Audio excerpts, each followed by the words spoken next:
Hello friends, welcome back my another video. In previous video we will learn about chapter the Drug and Cosmetic Act 1940 and rules thereunder 1945. Part 1. That part 1 we learn objectives of Drug and Cosmetic Act 1940 and some definitions like drug, misbranded drug, adulterated drugs, spurious drug, etc. And part 2, now we learn about how to remember in easiest way Drug and Cosmetic Act schedules, various schedules. Now start the video. Schedule A. In Schedule A, list of forms used for making applications for issuing license, granting license and sending memorandum. Means Schedule A मध्ये काय म्हणते, list of forms used for making applications. Schedule A for application. आपण कुठल्याही कामाची सुरुवात करते वेळेस आपण सुरुवातीला ॲप्लिकेशन करतो. तर A for schedule A for application, फक्त ट्रिक ध्यानात ठेवायचं आपला, ए फॉर ॲप्लिकेशन. आणि ॲप्लिकेशनवरून मग सेंटेन्स पूर्ण करायचं. List of forms used for making application for issuing licence, granting licence and sending memorandum. जे लायसनसाठी जे आपण ॲप्लिकेशन करतो त्या टाईपचे जे ॲप्लिकेशन असतात, म्हणून ए फॉर ॲप्लिकेशन असे ट्रिक ठेवायला जाणार. आणि schedule B, second schedule B. In schedule B, fees for test analysis by the central drugs laboratory or government analyst. Schedule बीची ट्रिक काय आहे, आता युनिव्हर्सली ॲक्सेप्टेड आहे. बी एफचं फुल फॉर्म काय आपल्याला माहीत आहे, B F boyfriend universally accepted आहे शॉर्ट फॉर्म. तर बी एफ, तर शेड्यूल बी आणि एफ मीन्स फीस असं रिलेट करायचं. शेड्यूल बी आणि एफ फॉर फीस. तर fees for test analysis by the central drugs laboratory or government analyst. तर फीससाठी समोर इमेज दाखवली आहे रिमेंबर करण्यासाठी आणि ॲप्लिकेशनला समोर ॲप्लिकेशनचं दाखवतं म्हणून. तर ए फॉर ॲप्लिकेशन आणि schedule B for B F means fees. तर फीस कशासाठी, analysis by the central drug laboratory and government ॲनालिस्टसाठी. तर नेक्स्ट शेड्यूल सीमध्ये काय ते बायोलॉजिकल अँड स्पेशल प्रोडक्ट्स. तर शेड्यूल सीचं प्रोनाऊन्सिएशन कसं करायचं आपण, सी म्हणजे समुद्र, SEA. तर सीमध्ये समुद्रामध्ये काय असते, biological products like fishes or some micro organisms. तर असं ध्यानात ठेवायचं की शेड्यूल सीमध्ये हे बायोलॉजिकल प्रोडक्ट्स येतात आणि बायोलॉजिकल प्रोडक्ट्स सी असं प्रोनाऊन्सिएशन सेम करायचं. सेम डिफरंट केलं तरी चालते, काय होत नाही. सी म्हणजेच SEA असं. तर सीमध्ये पण परत दुसरं अजून एक आहे शेड्यूल C1. तर अदर स्पेशल प्रोडक्ट्स म्हणजे ते मायक्रो ऑर्गॅनिझमपासून बनवलेले फिशमधून, it not administered parenterally. C means biological products. C म्हणजे समुद्रामध्ये बायोलॉजिकल प्रोडक्ट्स असतात. तर नेक्स्ट शेड्यूल डी आणि के. तर शेड्यूल डी आणि शेड्यूल के जे आहेत ते एकमेकाशी रिलेटेड असल्यासारखे आहेत, म्हणून ध्यानात ठेवायचं DK असं शॉर्ट फॉर्ममध्ये. तर डी कशासाठी असते, आपल्याला इम्पोर्ट करण्यासाठी. दोन लक्षात ठेवायचे शब्द, इम्पोर्ट आणि मॅन्युफॅक्चरिंग. इम्पोर्ट आणि मॅन्युफॅक्चरिंगसाठी ध्यानात ठेवायचं डी फॉर इम्पोर्ट आणि के फॉर मॅन्युफॅक्चरिंग. तर कसं लक्षात ठेवायचं, हे class of exempted drugs which are exempted from certain provisions application to import of drugs. म्हणजे इम्पोर्ट म्हणजे आयात करण्यासाठी जे आपले ड्रग्ज एक्झम्प्टेड म्हणजे वगळण्यात आलेले आहेत. इम्पोर्ट म्हणजे आयात करण्यासाठी जे आपण एक्झम्प्टेड केलेले ड्रग हे शेड्यूल डीमध्ये येतात, असं लक्षात ठेवायचं. डी आणि के एकमेकाशी रिलेटेड करून लक्षात ठेवायचं. समोर जर आलं के तर मॅन्युफॅक्चर घालायचं तिथं फक्त. Class exempted drug which are exempted from certain provisions application to manufacturing of drugs. फक्त केसाठी मॅन्युफॅक्चरिंग समोर आहेच ते के शेड्यूल, नंतर बघू आपण त्या ठिकाणी. फक्त शेड्यूल डीला काय ठेवायचं लक्षामध्ये, तर इम्पोर्ट DK.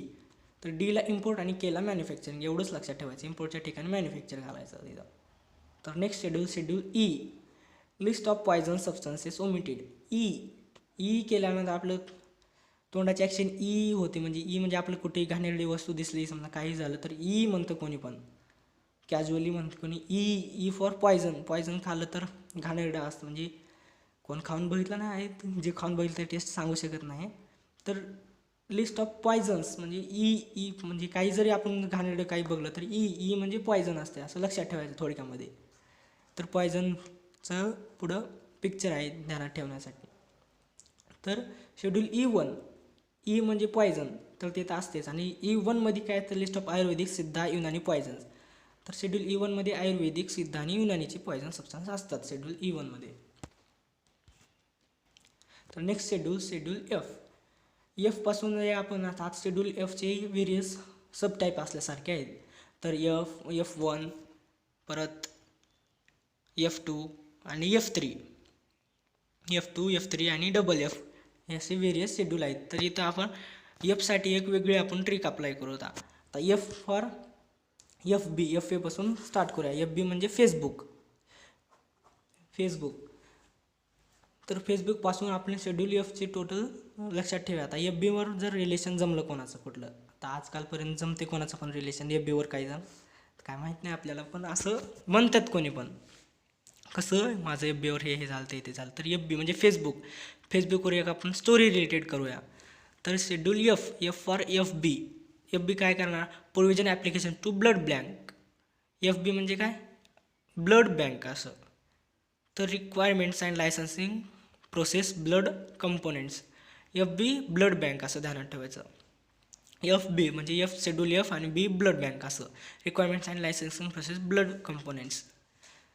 तर आता शेड्यूल F1मध्ये काय असणार, आता वादा. आता रिलेशन जर ठरलं फेसबुकवर तर सुरुवातीला काय होणार, वादा, VADA असं, म्हणजे वादा करणार, मी तुला कधी सोडून जाणार नाही, तू पण जायचं नाही, असं तसं काही वादा करणार, शेवटपर्यंत राहावं असं वादा ठरला सुरुवातीला रिलेशन जमलं तर. तर वादामध्ये काय येणार, प्रोव्हिजन्स ॲप्लिकेशन टू वॅक्सिन्स, व्हीचं वॅक्सिन्स, अँटीसेरा अँड DAचं डायग्नोस्टिक एजंट्स. हे शेड्यूल F1मध्ये येणार. असं थोडं फनी आहेत ट्रिक्स, पण असू द्या. आता schedule F1 provisions applicable to vaccines, वादाचं वॅक्सिन्स, अँटीसेरा अँड DAचं डायग्नोस्टिक एजंट. तर रिलेशन झालं FBवर रिलेशन जमलं तर पहिलं FB फॉर ब्लड बँक, आणि परत वादा झाला तर वादा, vaccines, antisera, diagnostic agent, provisions applicable to.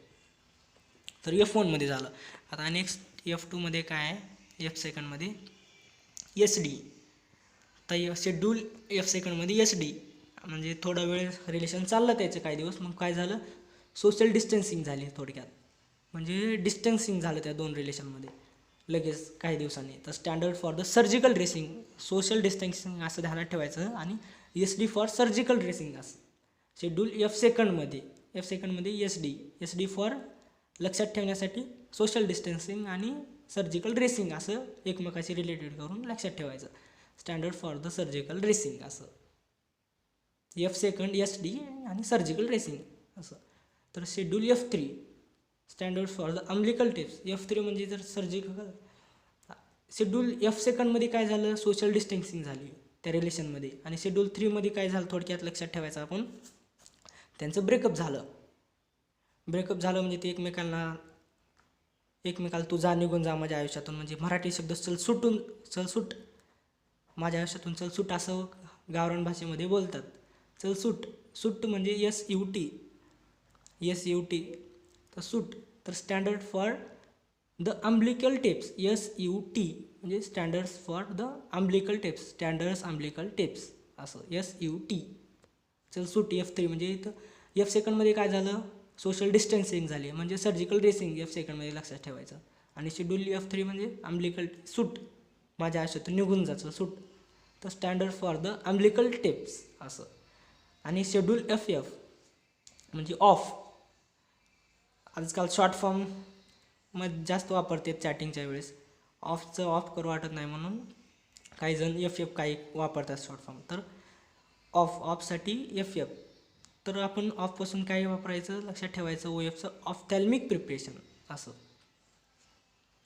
Standards for the ophthalmic preparation FF of असं, FF of ophthalmic preparation, standards for असं लक्षात ठेवायचं. एक मिनिट आपण रिवाईज करू. आता शेड्यूल Fचे ड्रग्स शेड्यूल Fमध्ये आलेले कुठले, पहिल्या सुरू BF म्हणजे FB म्हणजेच काय, फेसबुकवर त्यांचं रिलेशन जमलं, म्हणजे पहिला एफचं काय शेड्यूल एफ तर ब्लड बँकशी रिलेटेड, आणि F1 मग वादा झाला, त्याचं रिलेशन जमलं, वादा for vaccines antisera and diagnostic agent. Plus नंतर एफ सेकंडमध्ये वादा झाला, काही दिवस चाललं त्यांचं रिलेशन. परत नंतर सोशल डिस्टन्सिंग झाले. सोशल डिस्टन्सिंग म्हणजे सर्जिकल ड्रेसिंग झालं, जास्त वेळ अजून झालं. मग F3 म्हणजे चल सूट म्हणजे असतं निघून जा, ब्रेकअप झालं फायनली ब्रेकअप झालं तर काय सूट. SUT फॉर काय, S for standards, U for umbilical आणि T फॉर टेप्स. असं अम्ब्लिकल टेप्स ते पुढं पिक्चर आहेत तुम्हाला लक्षात ठेवण्यासाठी. आणि FF of standards for the ophthalmic preparation म्हणजे डोळ्यासाठी. तर शेड्यूल जी फॉर, आपण जी रिस्पेक्टफुली बोलतो कोणाला पण, जी, हां जी, बोलो जी, करो जी, असं काही पण आपण जी रिस्पेक्टफुली वापरतो. तर जी कोणासाठी वापरतो तर आपण असं लक्षात ठेवायचं. तर list of substance required to be taken only under supervision of registered medical practitioner म्हणजे RMP. रजिस्टर्ड मेडिकल प्रॅक्टिशनरला आपण रिस्पेक्टफुली बोलतो, डॉक्टरला रिस्पेक्ट देऊन शेड्यूल जी बोलून असं. तर ती RMPला म्हणजे रजिस्टर्ड मेडिकल प्रॅक्टिशनरच्याच अंडर खाली करणारे ड्रग्स आहेत, ते अंडरमध्ये येणारे, सुपरविजनच्या अंडरमध्ये येणारे ड्रग्स म्हणजे सबस्टन्सेस. तर जी फॉर रिस्पेक्टफुली म्हणजे कोणाच्या अंडरमध्ये, कोणाच्या अंडरच्या सुपरविजनमध्ये, रजिस्टर्ड मेडिकल प्रॅक्टिशनरच्या मध्ये येणारे. तर शेड्यूल एच काय, आता शेड्यूल HP. आता आपण कुठं पण पेट्रोल टाकायला गेलो, कुठं पण काय दिसणार हिंदुस्तान पेट्रोलियम. तर HP Hindustan petroleum. Schedule HP ध्यानात ठेवायचं. मग शेड्यूल H आणि P फॉर प्रिस्क्रिप्शन. तर काय येणार प्रिस्क्रिप्शनसाठी, तर prescription drugs which are required to be sold by retail only on prescription of RMP. म्हणजे फक्त RMPच्या प्रिस्क्रिप्शनच्याच अंडरमध्ये देणारे ड्रग्स हे कशात येतात, शेड्यूल Hमध्ये.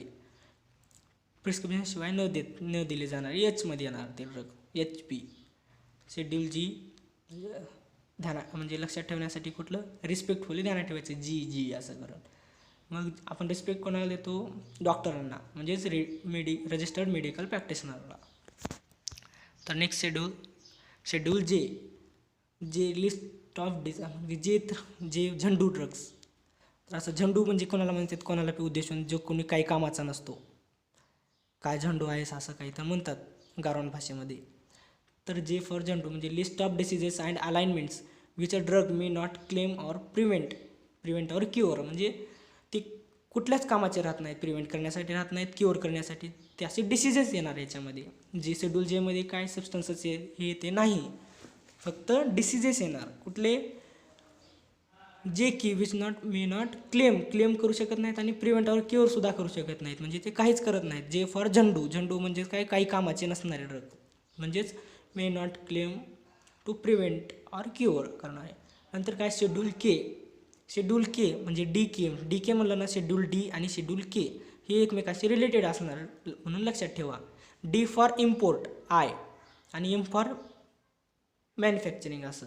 तर D अल्फाबेटिकली D सुरुवातीला येणार आणि इम्पोर्ट पण IM मध्ये म्हणजे इम्पोर्ट आणि मॅन्युफॅक्चरिंग ह्या दोन्ही पण अल्फाबेटिकली कोण अगोदर येणार, I म्हणजे डीला I आलं, म्हणजे शेड्यूल Dला I इम्पोर्ट आणि शेड्यूल Kला काय आलं, के नंतर आलं ना Dच्या, म्हणून आयच्या नंतर M मॅन्युफॅक्चरिंग असं.